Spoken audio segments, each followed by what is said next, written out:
Coming up on today's show, I want to talk about the possibility of trading for Courtland Sutton as the Broncos' number one wide receiver may be available, and I could see Atlanta picking up the phone and kicking the tires on a guy who had 10 touchdowns a season ago. And then we're going to break down Alabama DB Kool-Aid McKinstry's pre-draft visit with the Falcons and run through whether or not that would be a good fit for Atlanta at 43. But really quickly, we reached 21,000 subscribers. Thank you guys so much for joining the channel, for all of you recent subscribers. We're going to be live, by the way, quick programming alert, next Wednesday at 5 p.m. Eastern, 4 p.m. Central. Usually we're live on Thursdays. I think there's something next Thursday, though. I can't really remember what it is, though. So instead, we'll be live on Wednesday. Come join us for a live show if you have never joined us before.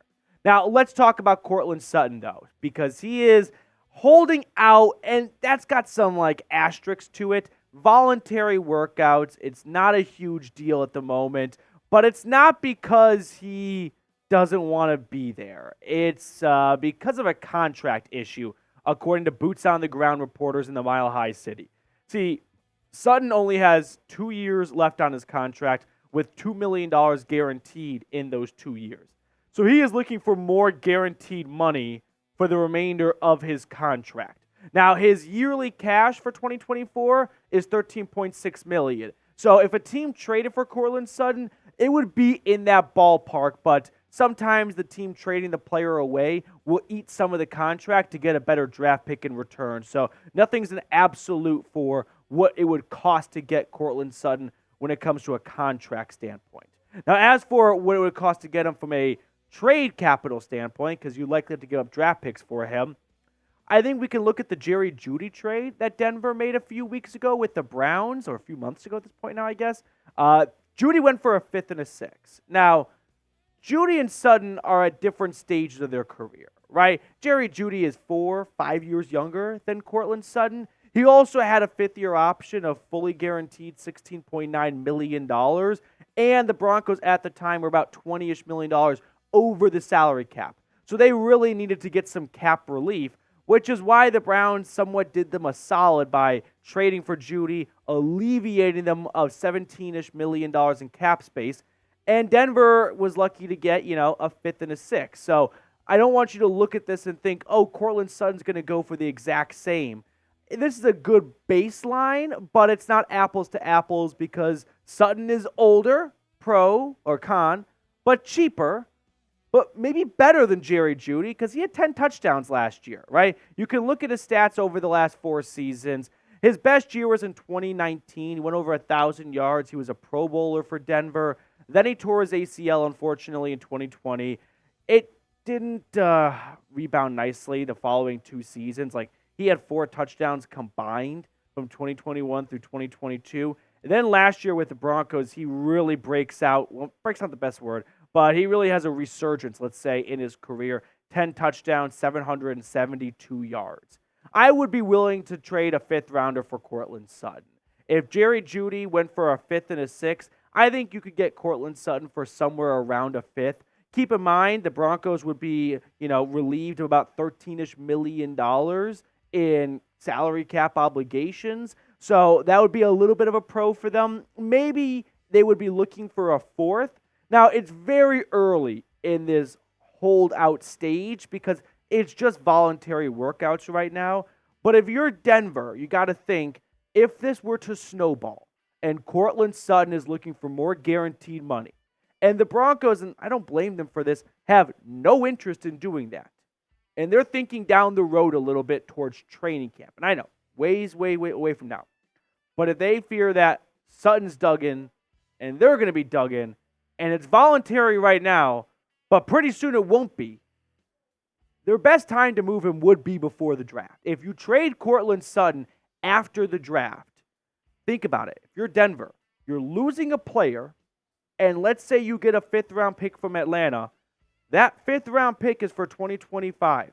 So now you're short a wide receiver in Courtland Sutton and a draft pick that would turn into a player that you would have for the 2024 season. You're kind of down 2 players if you wait till after the draft. So I don't expect a trade to go down, but who expected like A.J. Brown or Marquise Brown to get traded on draft day? These things do happen when it comes to contracts. Now, Atlanta's got 8 picks in this year's draft, so they could afford to move on from a day 3 pick, right? It's not like they really need those picks because they're shorthanded in the top 100. No, they've got 4 picks in the top 80. That's one of the best draft arsenals across the National Football League. So even if they feel like he's not worth, say, a 4th round pick, they may feel like, you know what? We could give up a 4th for Courtland Sutton and then really prioritize defense with the first 3 rounds because wide receiver is no longer such a pressing issue when you've got Drake London, Darnell Mooney, Rondale Moore, tossing Courtland Sutton. Yeah, it's always nice to bring some youth into that room, but maybe that's something they target in next year's draft if the draft board doesn't start shaking out well for them and their favorite wide receivers are gone by pick 43 and they don't want to reach on a guy and they pick up the phone and give Denver a call and say, we were hoping to get Ladd McConkey at pick 43. He was gone. Can we please have Courtland Sutton for a 4th? Now, I think there is a need for Courtland Sutton in Atlanta. Darnell Mooney showed us some really good years early on in his career, but I've got my concerns for a guy who had back-to-back sub-500-yard receiving seasons and 3 total touchdowns. Like, I am a fan of Darnell Mooney. I think he was a victim of COVID pre-draft combine, like the lack of it, resulting in going unnoticed, falling to day 3, and it was a great pick for Chicago. But we're going to act like Darnell Mooney and Rondale Moore are just surefire things behind Drake London? I mean, you got to think about the style of offense Atlanta's going to be running. Last year, the Falcons were 31st, 32nd in 11 personnel. That's 1 running back, 1 tight end, 3 wide receivers.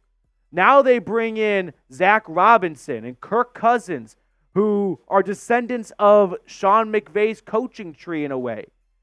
And the Sean McVay coaching tree loves some 11 personnel. They love having 3 wide receivers on the field. So if you're going to have 3 wide receivers going, you got to have good wide receivers and good depth, which is why I think adding Courtland Sutton could be a smart move for Atlanta. So let me know, would you trade for Courtland Sutton? If I were the Falcons, if I was Terry Fontenot, I would make an inquiry. Make a call to Denver, see what's going on there, touch base. If there's really nothing to be had and this is a non-story, move on. But if you could get him for a 4th or a 5th, I'd be very interested in doing so. Now, before we talk about Kool-Aid McKinstry visiting with Atlanta, I do want to fill everyone in on our great sponsor today, which is Prize Picks, the #1 daily fantasy sports platform in North America. The way Prize Picks works is all you have to do is pick 2 to 6 players and then choose more or less on their projected stats. If you don't know what that means in layman's terms, this is my job. So I'm taking the more on Kirk Cousins' passing yards for 2024. I'm expecting, I wouldn't even say a bounce-back season, but for Cousins to pick up where he left off, and that is a 4,000-plus yard passer. I'm also fading Jalen Hurts. I'm taking the less on his passing yards, and as a result, I want to take the more on Saquon Barkley's. So if you want to have some fun around the NFL this upcoming season, get involved on these season-long stat projections because it gives you something to root for all year long and not just for a Sunday or a Monday. So download Prize Picks today and use code CLNS for a first-time deposit match up to $100. I put that link in the comments and description of today's video. Prize Picks, daily fantasy sports made easy. Now, when it comes to making trades, Terry Fontenot is no stranger to making trades. You think about the beginning portions of his, GM career with Atlanta, he had a lot of trades going outbound. Now you look at the last 12 or so months, and a lot of trades going inbound, right? Rondale Moore, Kentavious Street, Van Jefferson, Jeff Okudah. He was aggressively pursuing Montez Sweat, according to a lot of reports.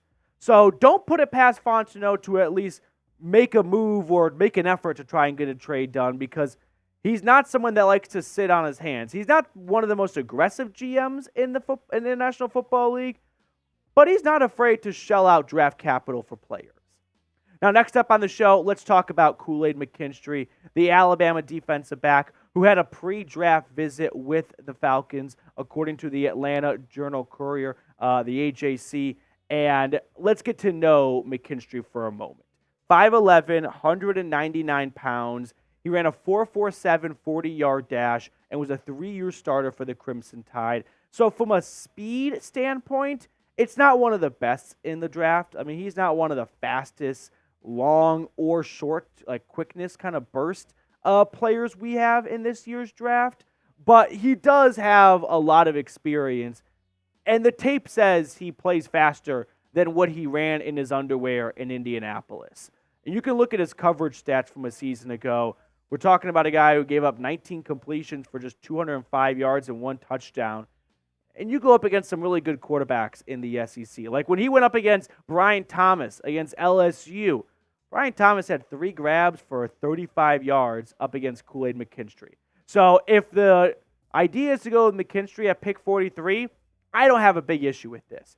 Obviously, it's tough to say like yes or no to anyone at 43 because I don't know who goes 1 through 42. But if the draft is relatively chalky and there's not some unbelievable fall of a player, then just surface level, if I'm told today Atlanta's picking Kool-Aid at 43, I'm going to be on board with that pick. Now, let's get to know him a little bit better, though. He lined up primarily as an outside corner at Alabama, and we know teams are really coveting corners with some Swiss Army knife elements to their game. Because when you think about what we talked about earlier, right, how 11 personnel is kind of the rising train of thought. 1 running back, 1 tight end, 3 wide receivers. If you've got 3 wide receivers on the field offensively, the defense is going to need to have 3 DBs on the field. So teams are always looking for players who offer versatility. And Kool-Aid McKinstry, I think he's more of an outside corner. I wouldn't be shocked if some teams start to use him as a safety, but he's got high IQ. He really knows the game of football, and he puts himself in positions to be successful despite not running the best 40-yard dash or having insane bursts at the line of scrimmage. I think that not lack of athleticism, but that just slight dip. I mean, football is a game of margins, and that slight margin is what's keeping him probably being from a lock in round 1 to a late first, early second type of player. So when you look at Atlanta's cornerback room, I like D. Alford at nickel. I also wouldn't mind Clark Phillips competing with Alford at nickel. And then you can toss Terrell and McKinstry on the outside, and you're going to have 4 good corners. And this is a cornerstone position. You got to have some good depth there. Now, as for the other players Atlanta has brought in for a pre-draft visit or done some sort of visit with, Michael Penix in Washington. That is smokescreen season, calling it right now. Trying to get other teams concerned that Atlanta could go Penix at 43. They're not. They just want to kind of present that front. So if a team really wants Penix, they'll give Atlanta an insane offer for the 43rd overall pick. Kentucky running back Ray Davis, Rasheen Ali from Marshall, Ladd McConkey. His stock is really rising, guys. Tip Ryman from Illinois, an absolute freak of an athlete. I think that's a great day 3 selection. We got a local visit in Georgia State's Travis Glover, Western Michigan's Marshawn Nealon. Production not quite there. Athletic traits are there, but you know my rule. For edge rushers, I need production. Not want, but a need. Then you got Dallas Turner from Alabama, and then to wrap it up, Jared Verse, Terrion Arnold, Quinyon Mitchell, Kool-Aid McKinstry joins a set of DBs, and then the USC safety, Kalen Bullock. Now, like I was saying earlier, Ladd McConkey, his stock is really, really rising. Now, I think he's going to kind of slip through the cracks a little bit because he doesn't have great production his last year in Athens. That was in part due to an injury. But I think teams are looking at him as more than just a gadget player, but someone that can run great routes, who's got surefire hands, who's got incredible burst and quickness. And when you think about Atlanta's wide receiver room, London's your big body, like jump ball, 50-50 type of receiver. Mooney's your vertical threat. Rondell Moore is just happy to be here, and the Falcons are happy to have someone for Desmond Ridder. But McConkey, I think he could fit a nice role on this offense, working over the middle and underneath. I still believe, though, it's Dallas Turner at pick number 8 to kind of wrap up our draft segment here, if you will. I know it's kind of getting a little bit dry seeing the same name over and over and over again in mock drafts. I don't remember the last time a player was mocked so frequently to a team outside of the top 5. I mean, mock drafts are tough. It's tough to even predict what happens at 8, knowing you got to make predictions on what happens 7 teams in front of them.